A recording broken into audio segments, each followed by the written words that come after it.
Rusya-Ukrayna savaşı öyle bir hal aldı ki neredeyse her hafta yeni bir platform, yeni bir füze ya da yeni bir yöntem görüyoruz. Geçtiğimiz günlerde Rus helikopterlerinin içinden Karadeniz üzerinde etrafa drone atılması bunlardan biriydi. Ama bu haftaki konumuz bu değil. Her iki tarafta mümkün olduğunca ucuz, hızla üretebilen ve karşı tarafa ciddi zarar veren yeni arayışlar içinde. Bazı çözümler bulmayı başardılar. Ve hepsi şimdi sahada bilfiil kullanılıyor. Ukrayna-Rusya savaşında gökyüzünün yeni oyuncularına birlikte bakalım.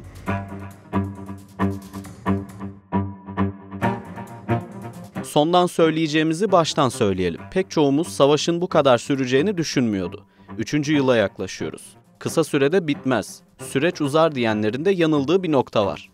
Onlar da harp sahasını bu denli değişime uğrayacağını hayal bile edemezdi. Aslında her şey klasik savaş pozisyonunda başladı. Sınıra yığılan tanklar, zırhlı araç konvoyları, tepelerinden geçen savaş uçakları ve iki tarafında birbirine attığı füzeler. Ama çok sürmedi. Çünkü böylesine bir savaşı hem maliyet hem üretim açısından bırakın Ukrayna'yı, Rusya gibi bir devin bile sürdürmesi imkansızdı. Zaten sürdüremedi de. İşte iki başkentin de uyandığı ve yeni bir yol aradığı dönemde böyle başladı. Aslında hesap basitti.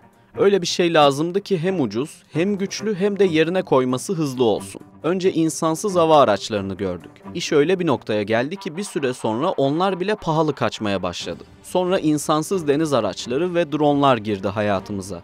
Ve insansız kamikaze hava araçları. İnsansız sistemler ucuzdu. Yerine koyması çok zor değildi. Ve en önemlisi personel kaybı yoktu. Drone boyutu ise bambaşka bir seviyedeydi. Güvenli bir sığınakta gözlüklerini takan bir operatör, karşı tarafın milyonlarca dolarlık tankının içine kadar girip büyük bir patlamaya neden olabiliyordu. Günün sonunda sadece sahadaki dengeler değişmekle kalmadı. Dünya harp tarihi yepyeni araçlar, yöntemler ve stratejiler kazandı. Önce kısa bir hatırlatma yapıp günümüze öyle gelelim. Savaş başladığında Rusya'nın basit ama etkili bir planı vardı. Teknolojide, mühimmat kapasitesinde ve uçak sayısında Ukrayna'dan üstündü. Karşı tarafın hava sahasını tamamen ele geçirmek zor olamazdı. Böylece hem kendi istediklerini yapacak hem de Ukrayna hava sahasında kuş uçurtmayacaktı. Ancak evdeki hesap çarşıya uymadı. Ukrayna bir şekilde Rus seyir füzelerinden kurtuldu. Moskova hayati derecede önemli olan hava koridorunu kuramadı. Zaten sonra bu işi yapması gereken isimlerin çoğu görevden alındı. Rusya hava sahasını ele geçiremediği için bu kez karşılık da görmeye başladı. Ukrayna'nın bu noktada en büyük destekçisi NATO oldu. Belki de tarihin en hızlı dağıtım işlerinden birine tanıklık ettik. Omuzdan kolayca ateşlenebilen Mampetsler sahneye çıktı. Ukrayna ordusuna kısa sürede yüzlerce, binlerce dağıtıldı. Bu noktada sahadaki bir gerçeği hatırlatmamız şart. Hava üstünlüğünü kuramayan Ruslar yine de piyadelerini bir şekilde korumak zorunda kaldı. Bunun da en önemli yollarından biri savaş uçaklarının alçak uçuş yaparak bölgede dolanmasıydı. Moskova bu yolu tercih etmesine ama Mampetsler devreye hızla girdi. Kısa sürede çok sayıda Rus uçağı vuruldu. Kremlin bir zarar aldı. Zaten Ruslar için Sovyetler döneminden bu yana yerleşen bir tarz vardı. Buna göre elinizdeki bombanın çok hassas olmasına ve hedefe 12'den vurmasına gerek yoktu. Eğer içindeki patlayıcı yeterince güçlü olursa hedef ıskalansa dahi etkisi yine büyük olacaktı.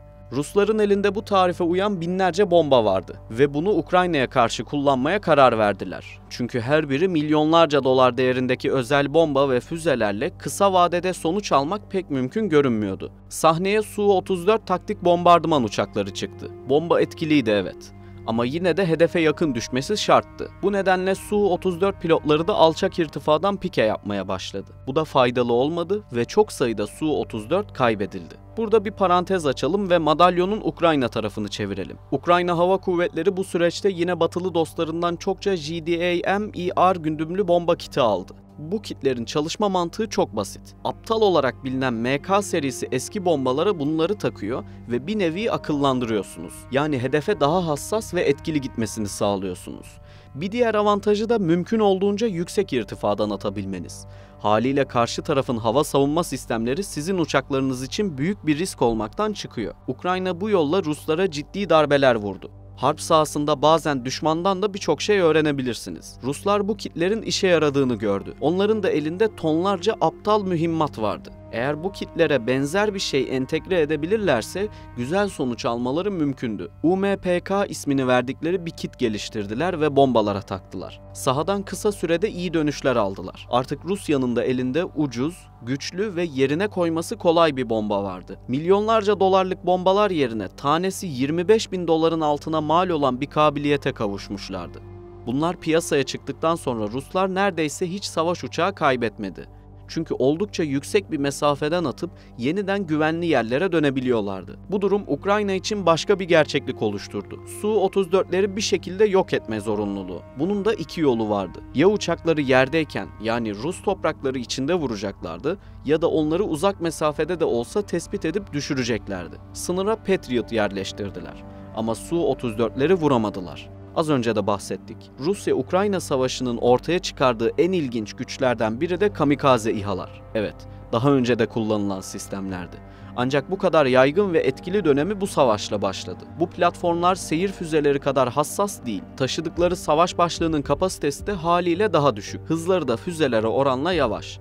Bunlar dezavantajlar. Ama öyle bir avantajları var ki diğer eksiklikleri bir şekilde tolere ediyor. Çok ucuz ve kolay ulaşılabilir olmaları. Rusya cephesinde akla ilk gelen Şahit tipi İHA'lar oluyor. Önceki içeriklerimizde bu platformlardan detaylıca bahsettik. Tekrara düşmek istemeyiz. Bu nedenle kısa bir çerçeve çizelim.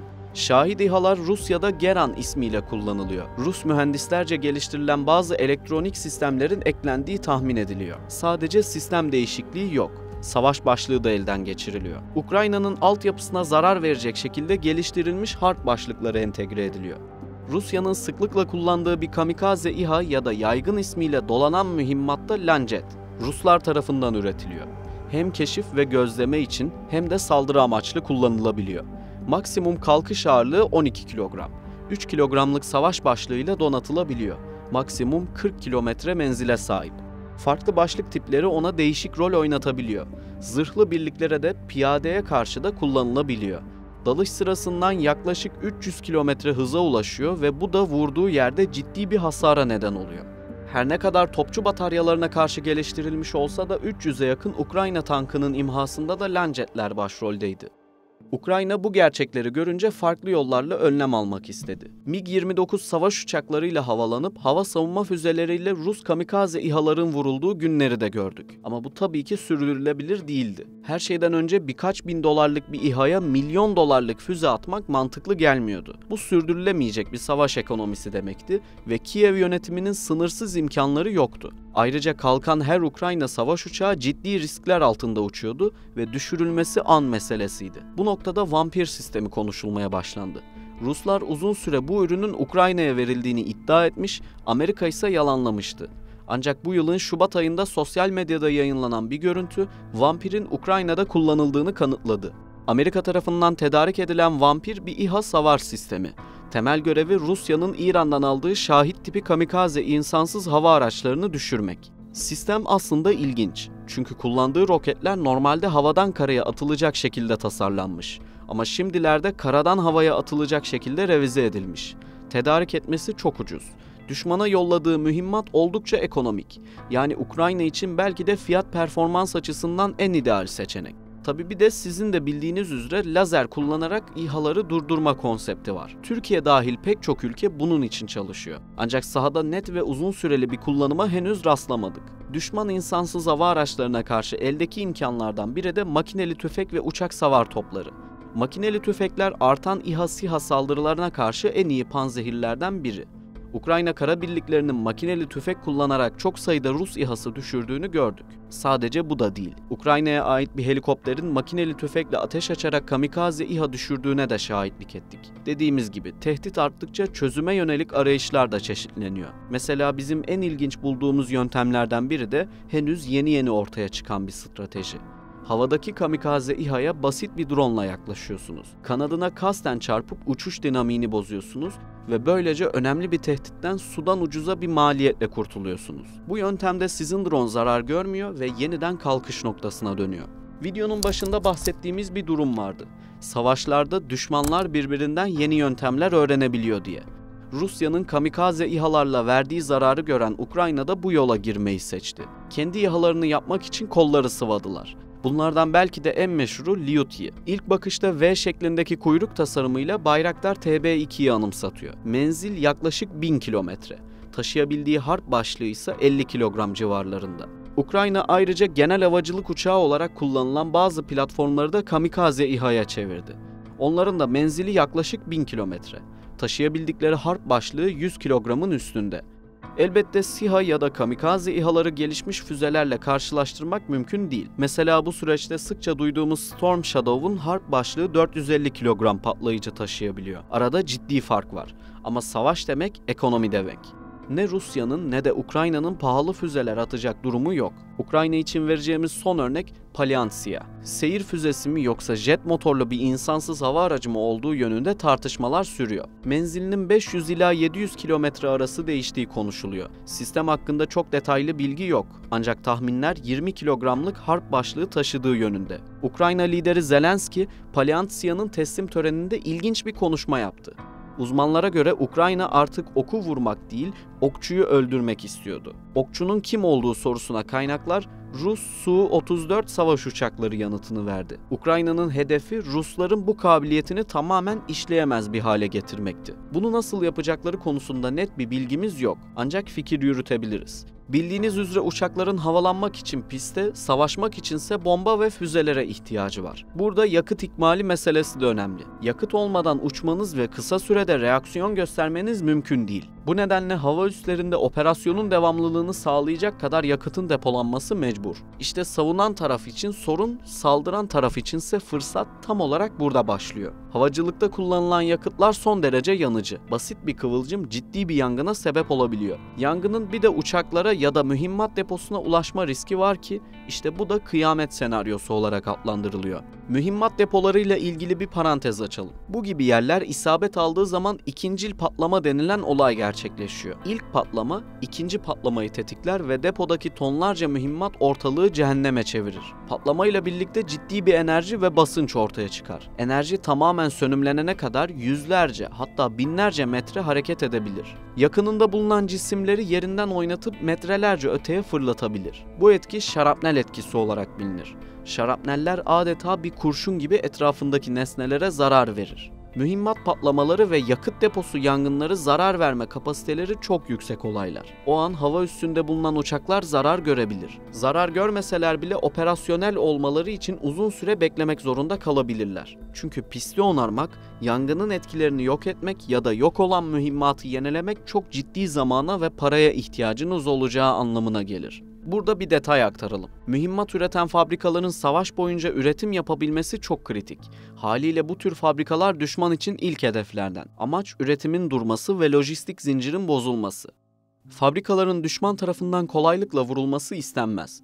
Bu nedenle sınıra yakın yerlerden ziyade ülkenin en iç kısımlarında inşa edilir. Ukrayna'nın savaş boyunca en büyük zafiyetlerinden biri bu oldu. Rusya'nın mühimmata erişim kapasitesini kesemediler. Moskova, müttefikleri olan Kuzey Kore, İran ve Çin'den bir şekilde mühimmat almaya devam etti. İşte bu yüzden hava üstündeki bombaları imha etmek hayati önemde. Çünkü yok edemediğiniz her bir mühimmat size karşı kullanılacak. Rusya'daki hava üslerinde son dönemlerde artan saldırıları işte bu gerçekler üzerinden yeniden okumak gerekiyor. Videomuzun sonuna geldik. Ama önemli gördüğümüz bir detayı daha aktarmadan bitirmek istemiyoruz. Bu nedenle Ukrayna'nın Neptün füzelerine çok kısa bir parantez açalım. Dikkatli takipçilerimiz hemen hatırlar. Ukrayna'nın Rusya'ya verdiği en büyük zararlardan biri de Rus donanmasının Karadeniz'deki sancak gemisi Moskova'yı vurmasıydı. Bu olayda Neptün gemi savar füzesi kullanıldı. İşte Ukrayna bu füzenin kara versiyonunu da geliştirdi. Bu füze Neptün MD olarak adlandırıldı. Hatta Rusya'nın Kursk bölgesindeki bir mühimmat deposunun vurulmasında da kullanıldı. Bu yeni füze klasik Neptün'e göre bir hayli uzun.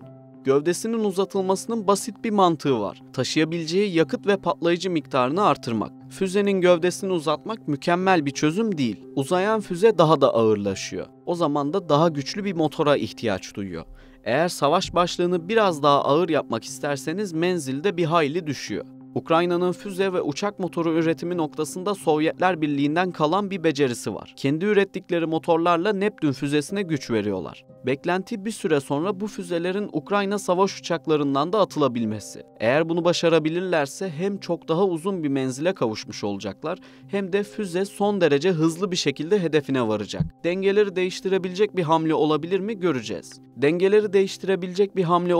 göreceğiz. Bu içeriğimizde size Rusya-Ukrayna savaşının gökyüzündeki yeni oyuncularından bahsettik. Bu ürünlerin ve taktiklerin sadece burayla sınırlı kalmayacağı aşikar. Zaten bu nedenle büyük devletlerin gözü kulağı bu sahada. Herkes süreci yakından takip ediyor ve kendi için dersler çıkarıyor. Elbette Türkiye de bu listeye dahil. Siz ne düşünüyorsunuz? Ukrayna bir şekilde dengeyi sağlayıp Rusya'yı geri püskürtebilir mi? Yoksa Putin'in de dediği gibi Ruslar iddia ettikleri tüm hedeflere ulaşıp karşı tarafı pes ettirebilecek mi? Yorumlarınızı bizimle paylaşmayı unutmayın. Başka bir içerikte görüşmek üzere. Hoşça kalın.